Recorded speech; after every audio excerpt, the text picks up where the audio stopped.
नमस्कार दोस्तों, मेरा नाम है अंकित और आप देख रहे हैं जय महाकाल चैनल।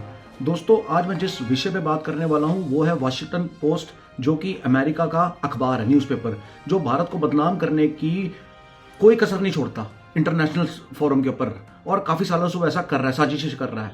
अब उसने दोस्तों क्या किया है, उसने मालदीव्स के अंदर जो है ना भारत के ऊपर आरोप लगाया, जो मालदीव्स के अंदर तख्ता पलट हुआ है ना सरकार का, जो फॉर्मर जो प्रेसिडेंट था, एक्स प्रेसिडेंट मोहम्मद इब्राहिम सोलेह, जो कि प्रो चाइनीज था, ठीक है, कहा ऐसा जाता है कि तो भारत की रॉ एजेंसीज ने उस टाइम की ऑपोजिशन सरकार के साथ हाथ मिला के 50 से 60 करोड़ के फंड्स रिलीज किए, और इसके बाद जो है संसद में मोहब्बत ना होने की वजह से रद्द कर दिया ये प्लानिंग जो है। अच्छा मेरी बात बताओ एक मिनट, अमेरिकन्स हैं, ये वॉशिंगटन पोस्ट, तुम मुझे बताओ, सबसे पहली बात, हम किसी के अंदरूनी मामले में दखल नहीं देते, ठीक है।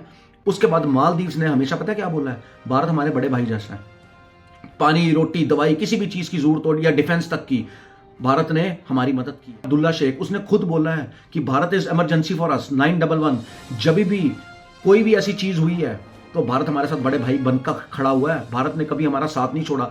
मोहम्मद मुजो जो करंट जो प्रेसिडेंट है इस टाइम मालदीव्स का, उसने कैंपेन चलाई थी, ठीक है, इंडिया आउट कैंपेन।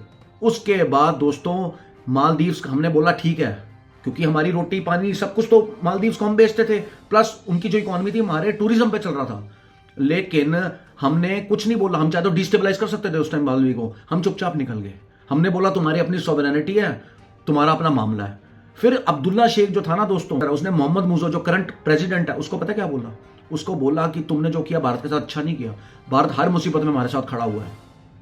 ये मालदीव्स की ऑपोजिशन पार्टी और करंट पार्टी आपस में बात कर रही है, ठीक है, क्योंकि मालदीव्स पड़ गया था चाइना के चक्कर में। अब इस हिसाब से तो जो करंट सरकार है, जो कि करंट प्रेसिडेंट है मोहम्मद मुजू, वो तो फिर वो भी वो क्यों एंटी इंडिया था, फिर ये बताओ वो क्यों एंटी इंडिया था। ये काम है अमेरिकन तुम्हारे, वॉशिंगटन पोस्ट तुम्हारे काम है, ठीक है जी, पाकिस्तान को अड्डे देना, अफगानिस्तान के खिलाफ यूज करना, ठीक है, वहां से ड्रोन अटैक करवाना, वहां से मिसाइल अटैक करवाना, दुनिया में बमबारी करी। हम नहीं दूसरों के घरों में देखते, हमारा बेटा ध्यान अपनी तरफ है, अपने आप को विकसित करने में ध्यान है। हम अपने घर को मजबूत कर रहे हैं, हमने जिंदगी में दूसरे पड़ोसियों के घर को नहीं देखा। पता तुम्हें सारे ऐसे क्यों लगते हैं, अमेरिका वालों, वॉशिंगटन पोस्ट वालों, तुम्हें सारे पता क्यों ऐसे लगते हैं, क्योंकि तुम दूसरों के घरों में झांकते हो, इससे तुम्हें लगता है भारत भी दूसरों के घर में झांक रहा होगा। ऐसा नहीं है। दूसरी चीज इन्होंने आरोप लगाया, पाकिस्तान के अंदर जो टेररिस्ट मर रहे हैं वो भारत मरवा रहा है। अच्छा, टीटीपी भारत ने बनवाई है, तरीके तालिबान पाकिस्तान और पाकिस्तान आर्मी जो आमने सामने वो भारत करवा रहा है। जितनी दहशत हिजबुल मुजाहिदीन लश्कर तैयबा भारत ने बनाई है, ठीक है, जो आपस में लड़ रहे हैं, मार रहे हैं, टीटीपी वाला पाकिस्तान आर्मी को मार रहा है, पाकिस्तान आर्मी वाले टीटीपी को मार रहे हैं, वो भारत कर रहा है। मस्जिदों में ब्लास्ट भारत कर रहा है। और अगर कर रहा है तो तुम्हें काहे दिक्कत हो रही है, वॉशिंगटन पोस्ट, तुम्हें काहे दिक्कत हो रही है, गंदगी तो साफ कर रहे हैं। अगर हमारे देश में टेररिज्म होगा, अब्दुल कसाब जैसे लोग आएंगे, हाफिज मसूद अजहर जो है वो भारत के खिलाफ जहर उगलेंगे, तो हम अगर ठोक भी रहे तो तुम्हें क्या दिक्कत हो रही है। उसके बाद ये कह रहे हैं कि कनाडा के अंदर जितने भी खालिस्तानी टेररिस्ट हैं उनको भारत ने मरवाया। अरे हमने ट्रूडो को पकड़ना था, हमने ट्रूडो को पकड़ लिया, जो बड़ा बेल मछली थी ना उसको पकड़ लिया। मैं छोटी मछली की जरूरत नहीं है, पकड़ने की जरूरत नहीं है, बड़ी बेल मछली को हमने डिफेम कर दिया है, वॉशिंगटन पोस्ट, ठीक है। उसके बाद अगर कोई भारत का तिरंगा जलाएगा कनाडा में तो हम बोलेंगे कि ना, हम आवाज नहीं उठाएगी, कि हमारी सरकार आवाज नहीं उठाएगी।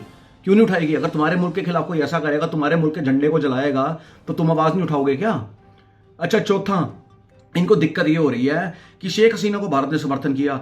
अच्छा, अगर किया तो उसके बाद बांग्लादेश की इकोनॉमी कहां गई, बांग्लादेश की करेंसी कितनी स्ट्रांग हुई, बांग्लादेश की इंडस्ट्री ने कितना बूम किया। अच्छा, तुम कह रहे हो अनरेस्ट भी भारत ने करवाया बांग्लादेश में। अच्छा, भारत ने खुद हिंदुओं पर अटैक करवाया है बांग्लादेश में, भारत ने खुद मंदिरों पर अटैक करवाया, भारत ने खुद ये सारा काम किया।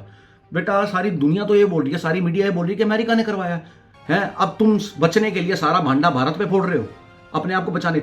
दोस्तों, मालदीव्स और मालदीव्स की एक्स सरकार, मालदीव्स की प्रेजेंट सरकार ने इनको बोला है कि कुछ ऐसा नहीं है, भारत कोई दखल अंदाजी नहीं कर रहा।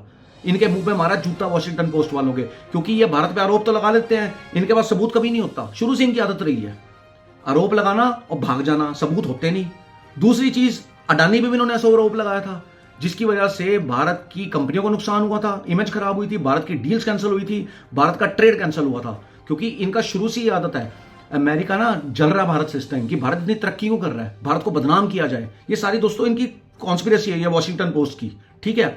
अब बाइडेन के टाइम में ऐसा हो रहा है, ठीक है। अब उम्मीद ये है दोस्तों, क्योंकि भारत को ये बदनाम कर रहा है, तो भारत को भी एक स्टैंड लेना चाहिए इंटरनेशनल फोरम के ऊपर, और उम्मीद है कि जब 20 जनवरी के बाद ट्रंप आएंगे तो इन चीजों पे लगाम लगेगी। जो अमेरिकन मीडिया जो है वो भारत के खिलाफ जो साजिशें कर रहा है, भारत को बदनाम करने की साजिशें कर रहा है, और उसको लगाम लगेगी। तो उम्मीद मैं यही करता हूं कि जब ट्रंप आए तो इस जो न्यूज़पेपर है वॉशिंगटन पोस्ट, इसके ऊपर रोक लग पाए और भारत के और अमेरिका के रिश्ते ऐसे तो मसीद बिगड़ेंगी। अगर इनको सुधारना है तो अमेरिका को अपने मीडिया पे काबू करना चाहिए। जय हिंद, वंदे मातरम, भारत माता की जय।